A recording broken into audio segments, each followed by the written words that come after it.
Madame, Monsieur, bonsoir, bienvenue dans l'émission Priorité Santé et comme toutes les semaines, nous avons un différent topic. Le topic de ce soir, c'est l'asthme. L'asthme, c'est une maladie inflammatoire chronique de nos bronches. Un patient de l'asthme est capable de vivre une vie normale, pareil comme tout le monde, s'il prend les précautions nécessaires, les services sur la pompe, mais surtout s'il consulte son médecin à temps pour découvrir s'il a l'asthme vraiment afin de déterminer le traitement. Nous avons un professionnel de santé qui peut intervenir durant toute l'émission pour donner nous différentes informations. Mais avant que nous continuions, nous proposons nous pouvons joindre un patient ensemble qui s'appelle Gita. Gita qui est fin consulter le médecin plusieurs fois afin qu'il découvre qu'il a l'asthme. Aujourd'hui, ils vivent avec l'asthme et qu'ils vivent comme un individu normal. Alors, nous pouvons faire un test avec vous. C'est un pic flumiteur. Nous les avons fait avant. C'est comment tu fais, on dit pousse ça. C'est-à-dire, on souffle plus fort, plus vite que moi. Ok? Allez. Allez, encore. On met le pied dans la bouche. Allez, ok. On fait plus fort que moi. Ok. C'est-à-dire, nous lisons. Nous calculons d'après nous allons former qu'il est normal. Ok, c'est-à-dire qu'on peut améliorer. Oui, dans la maison, oui. Oui, il a des observer, des travaux, parce que c'est un correct, c'est pas trop servi. Bien comme ça, aussi. D'accord. Mais c'est pas pour sentir bien les et que si la même dire ou quand vous savez notez combien on gagne ça. Moi tu gagnes la grippe. Moi tu gagnes la grippe. Mais mon aîné, ça se fait bousser beaucoup. Là, moi, tu fais même un docteur. Le docteur fait un suivi avec moi, de ma médecine, consulter tout ça. Je demande la pompe. Mon service, et puis ça, ok. Mon suivi un traitement, et puis je me comprends, mon médecine, tout. Mais, mon bien. Moi, tu peux servir la pompe, tout ça là, mais là, mon arrêté net. Je ne fais pas aucun comprimé pour le moment. Mais c'est moi qui suivre. C'est ce que le docteur dit à moi. Mais là, moi, je suis OK. Mais comme bien, je diminue mon médecine. Je ne vais pas trop prendre, je trouve que je pas tellement nécessaire. Mais c'est moi qui prends la pompe bien. Bah, si fait ça. Oui, ça va. Ou traitement ok, puis capable servir ou la pompe du correct, oui, ou peut servir comme une prescription.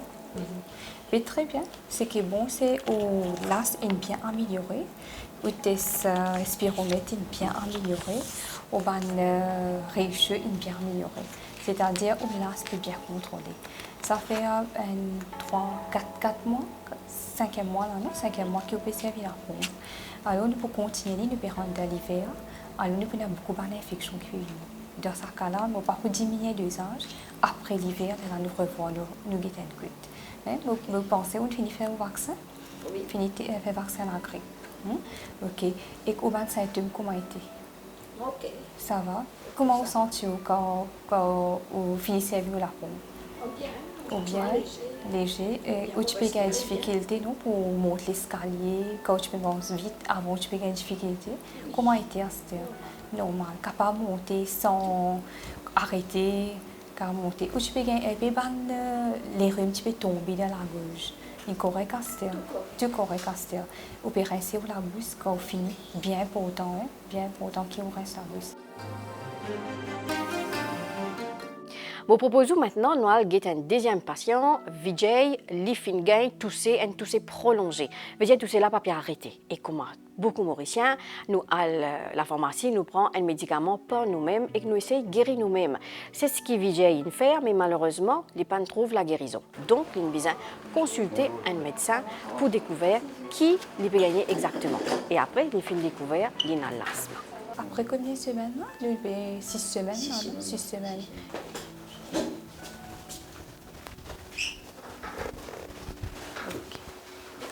Assis, j'oublie, assis. C'est facile. Doucement. Allez, respire fort. Tu peux gagner la toux pendant plusieurs semaines, 2 à 3 semaines, que nous fais douter que peut-être une infection respiratoire. Donc, tu peux passer, on fait automedication, à le comptoir, prendre médicaments. Et là, on décide pour aller consulter, pour aller le docteur, pour faire des tests, pour nous déterminer exactement la cause qui fait que tu sais c'est là. Tu peux étouffer, tu peux pas respirer, pas dormir. Et là, le docteur nous dit bien, il fait un test, il nous spiromètre pour servir, il nous un médicament approprié. Et là, ça nous peut souffrir. Effectivement, après prise de médicaments, 6 à 6 semaines, nous arrivons. Dans ces domaines, diminuer considérablement. Je me sens beaucoup mieux. Vous terminez nos doses, c'est très important. Le docteur prescrit une dose, vous terminez 2 heures, même vous sentez bien. Termine 2 heures pour l'effet médicament, prendre. Voilà, c'est un petit peu qui me pousse mon problème. Il a montré comment c'est ça la pompe. Il fait une petite démonstration parce que c'était nouveau pour moi. En particulier, trop connaître comment c'est la pompe. Là, le docteur fait une petite démo, montre-moi, qui est très facile pour servir, très facile pour manipuler. Et il est vraiment effectif. Il est vraiment efficace. Et là, où il y a un traitement à long terme. Le docteur a un traitement short term pour l'instant pour vérifier si le médicament fait sur l'effet correctement et pas pour une résurgence ça symptôme. Donc, par cas, dire là, si vous voulez un traitement à long terme, c'est tout dépend du docteur, comment il peut trouver mon état après mon dernier rendez-vous. Ça définitivement il dépend comment moi été à l'épreuve, ça dépend. Mais on peut dire comme une précaution, on parle d'un bâtiment de place à l'aise, il doit la case pour pas gagner la poussière. Définitivement. Ça c'est une première chose à faire. L'hygiène très important. Donc si on nettoie, comme ça, si on a un tapis, pas aspirateur comme ça.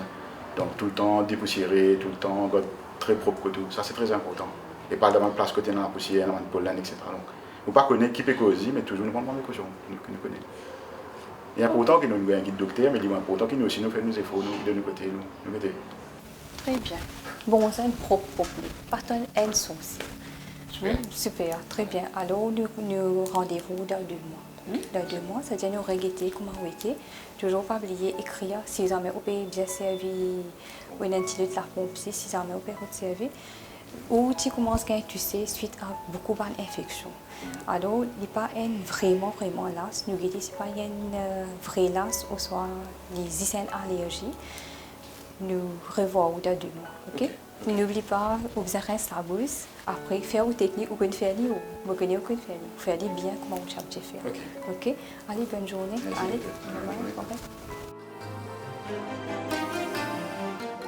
Comme on nous connaît, l'asthme, c'est une maladie inflammatoire chronique de nos bronches.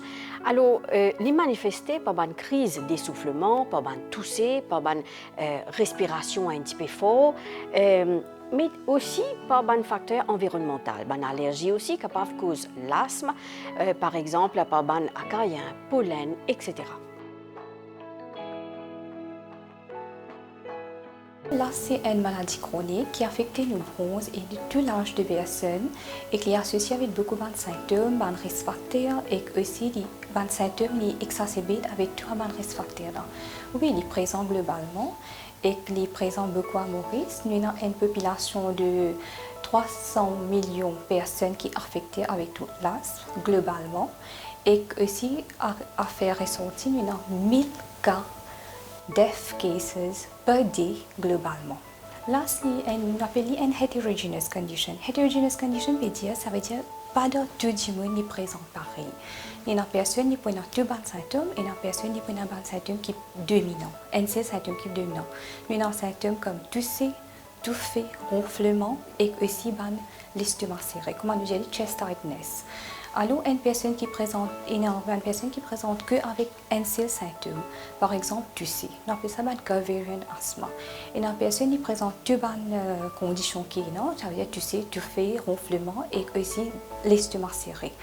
Et que bon serré et que si une personne n'a que là-tout, nous traitons de la même façon.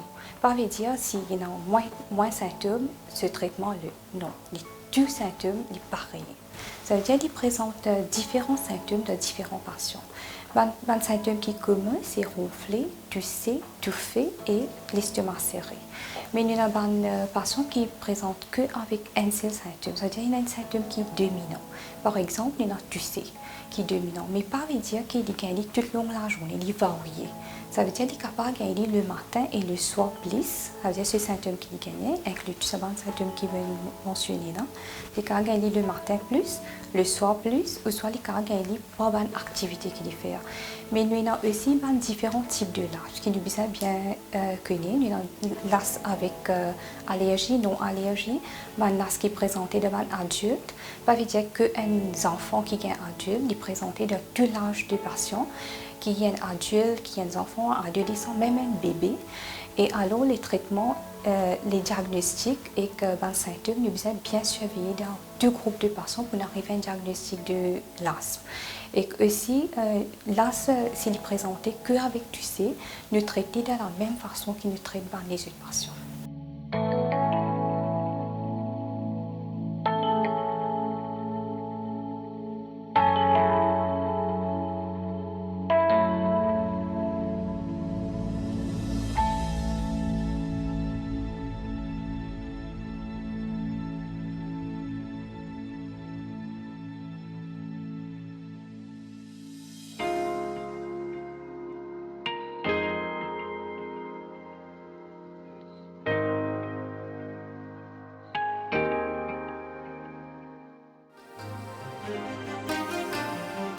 L'asthme est capable de dépister par l'épisode de sifflement répété, par un antécédent familial, mais aussi les autres dépistages aussi, qui est capable de déterminer si un patient est en l'asthme ou non. Ça veut dire que dans le patient là, nous avons un test qui est définitif. Nous avons un spiromètre. Le spiromètre, c'est un appareil qui nous sert, qui est available même à la clinique, à l'hôpital et aussi même dans le chest physician de cette consultation. C'est qui nous fait nous mesurer les paramètres poumons. C'est qui nous guette dans le FEV1, FVC ratio qui est plus que 12%. Nous donnons un inhaler avant de faire un test. Mais bien souvent, la consultation du cas payant. Ça point qui nous permet de passer du cas payant spiromètre en place. Alors, nous sommes capables de clinical. Mais le clinical n'est pas une façon qui nous a diagnostiqué, surtout pour nous dire aux patients, bon, oui, dans l'asthme et on besoin servir la pompe. Comment on connaît beaucoup de patients, pas beaucoup de temps, nous besoin servir la pompe. Je peux dire non, mais c'est une habitude, etc. Alors, nous avons un autre appareil qui nous sert, qui est portable, pas nécessaire, qui nous connecte avec l'électricité. On appelle un peak flow meter.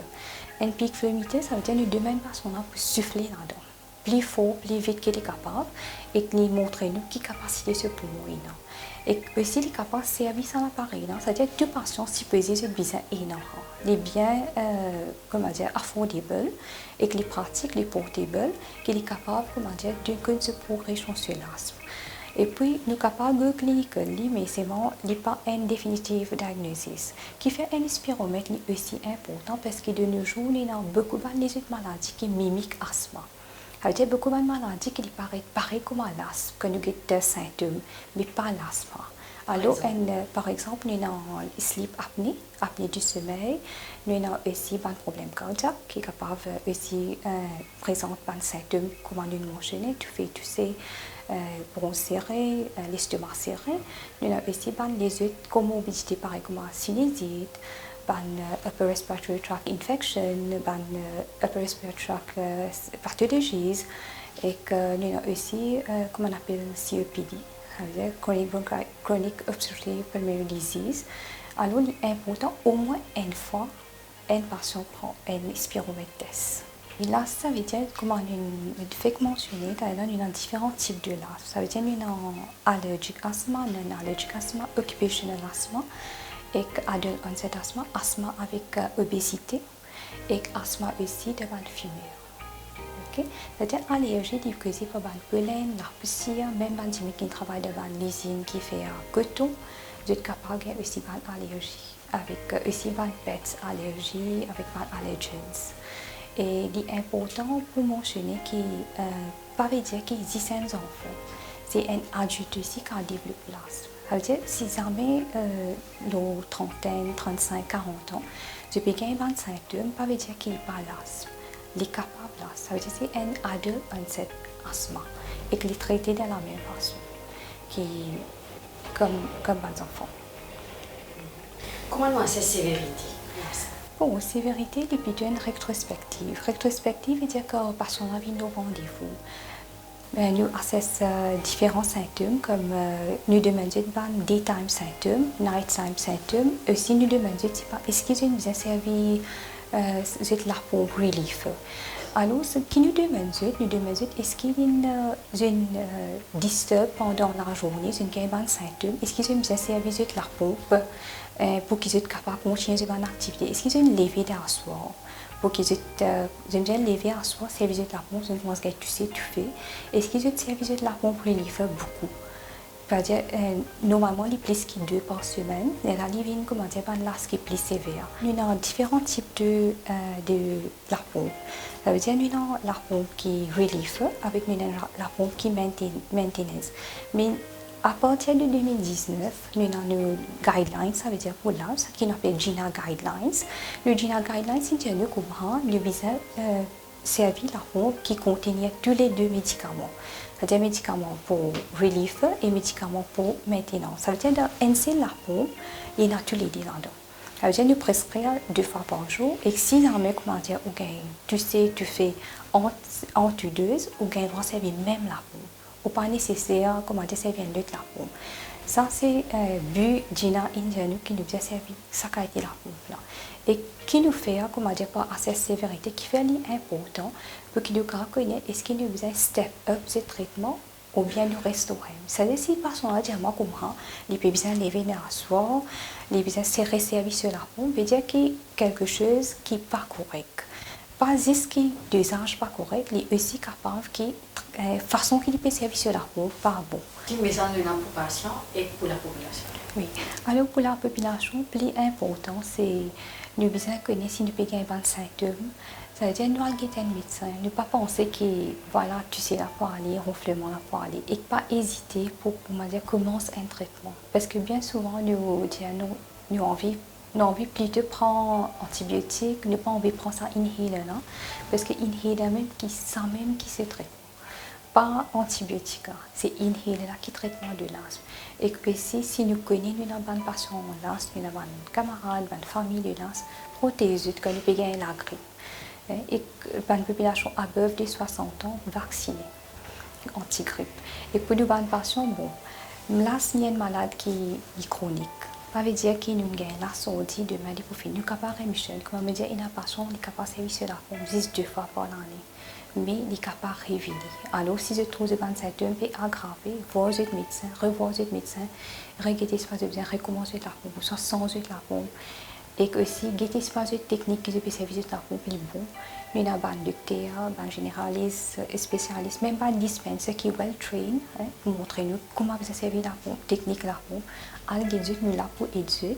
Et aussi, prévention. C'est-à-dire, un triggers, nous avons un triggers comme la pollen, viral infection, porte le masque de temps. L'asthme n'est pas développé juste dans un adulte, il développe aussi dans la petite enfance. Beaucoup d'enfants gagnent l'asthme entre 1 à 5 ans. Donc, c'est des enfants qui besoin suivre des médicaments appropriés, besoin gagner des conseils appropriés, qui besoin visiter des pédiatres. Nous proposons à nous écouter le docteur Radhika Jagating, pédiatre, qui peut éclairer nous beaucoup plus l'asthme chez l'enfant.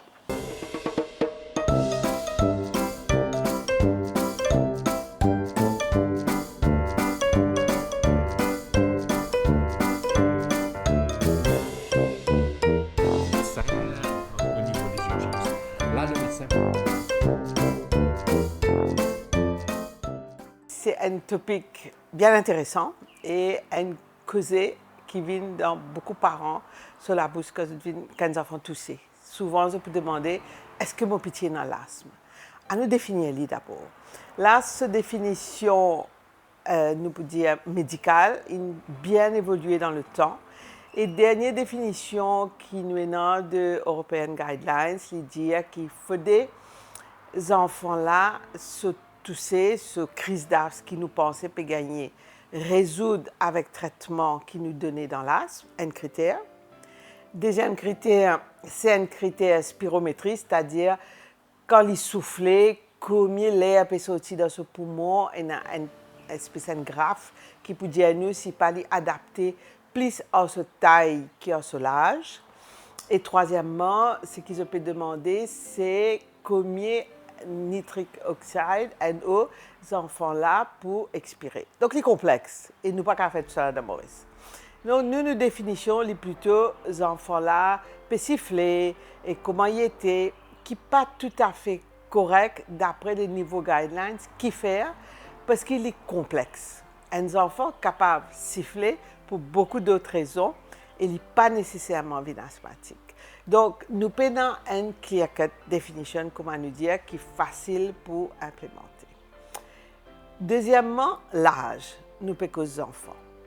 Pour capable de définir l'âge, comme on fait expliquer, les enfants-là bizarre capables de souffler dans sa spirométrie-là pour gagner sa partie définition-là. Et en bas de 5 ans, il est très compliqué pour un enfant souffler dans une machine. Donc, peut-être à cause de ça, ou dans l'autre critère, mais en bas de 5 ans, nous pas vraiment dire un enfant asthmatique. C'est vrai que si nous déterminons un enfant 10 ans, 15 ans asthmatique, quand nous pouvons interroger sur les parents, nous pouvons dire c'est vrai qu'il est depuis petit capable, il peut faire une bronchite qui est dans ce sifflement-là. Mais par définition, nous pas inclure les enfants en bas de 5 ans. Ceci dit, caractéristique qui est plus reconnaissable dans l'asthme, c'est un tout sifflant. Ça veut dire un toussé qui est dans un son sifflement là-dedans. Ça toussé-là, c'est un toussé qui vraiment fatigue les enfants-là. Qui fait les siffler, qui fait les fatigantes, parce qu'il y a une inflammation qui arrive au niveau de la bronche, que la bronche là serrée. C'est pareil, comme on dit, on prend un tuyau arrosage, on pèse un petit guide, donc on diminue ce que de l'eau passée. Donc, il y a un tapage qui fait. C'est pareil au niveau de la bronche. L'inflammation, plus se voit serrée, donc il y a sa wheezing sound là, et bien sûr, moins l'air passé. Si moins l'air passé, les enfants-là gagnent moins d'oxygène, donc ils gagnent difficulté. En fonction de la gravité qu'il peut gagner et en fonction de l'âge, en fonction de sa capacité, sa résistance, et dans plusieurs symptômes. Et dans la toux, il chute tout la soir et grand matin. Et dans les efforts, il n'y a pas qu'à faire. Et nos enfants arrêtent de jouer. Et nos enfants pour arrêter de causer. Les enfants qui habitent causer, ou pour tous autres tranquilles. Les enfants là, parfois, pas capables de manger. Qui faire? Parce que cette crise-là empêche l'oxygène pour faire ce qu'il est bizarre. À ce terme, nous utilisons, mais à ce terme, un traitement beaucoup plus codifié, nous connaissons exactement ce qu'il nous fait. Et la prise en charge des enfants asthmatiques est correcte. Pas veut dire qu'il y a une catastrophe avec l'asthme. Plus gros catastrophe dans la prise en charge asthmatique, c'est quand nous en retard pour amener ces enfants-là à consulter. Souvent, les enfants viennent consulter parce qu'ils peuvent tousser. Parce que tousser là, c'est très fréquent pour les enfants. Nous pouvons écouter, nous pouvons guetter, nous pouvons interroger les parents, nous pouvons guetter les enfants là. Car nous pouvons dire que nous pour faire nettoyer son nez, faire les moucher, capable d'engager un petit virus, etc. C'est correct. Mais par là, pas besoin d'assimiler tout c'est pareil. Et pas veut dire si les enfants là jamais épanouissent jusqu'à 7 ans, 8 ans, qu'ils ne vont pas commencer. Donc ça, besoin faire attention. Pendant l'âge que l'asthme a commencé. Donc si on a une consulté docteur pour tousser, aux enfants n'avaient pas de problème tousser, pas de problème l'asthme, pas de rien. Si arrivé, un enfant commence à tousser et vous trouvez qu'il est dans cette difficulté-là, pas attendre. C'est ça nos messages. Parce qu'il est capable de commencer n'importe quand, n'importe comment, et il est capable de grave bien vite. Madame, Monsieur, nous arrivons à la fin de nos émissions Priorité Santé. Moi, j'espère qu'il y a un médecin, un professionnel de santé qui finit intervenir dans nos émissions, finit éclairer nous beaucoup le sujet l'asthme et qui les enfants, qui les adultes, nous prend une précaution qui besoin pour nous éviter la maladie, mais surtout à nous, surtout les patients, à nous qu'on servir nous la pompe bien comme il faut, comment le médecin il explique nous durant l'émission, comment nous besoin bien servir nous la pompe pour nous capables de guérir de nos maladies l'asthme. Voilà, nous arrivons à la fin de l'émission. Merci, au revoir.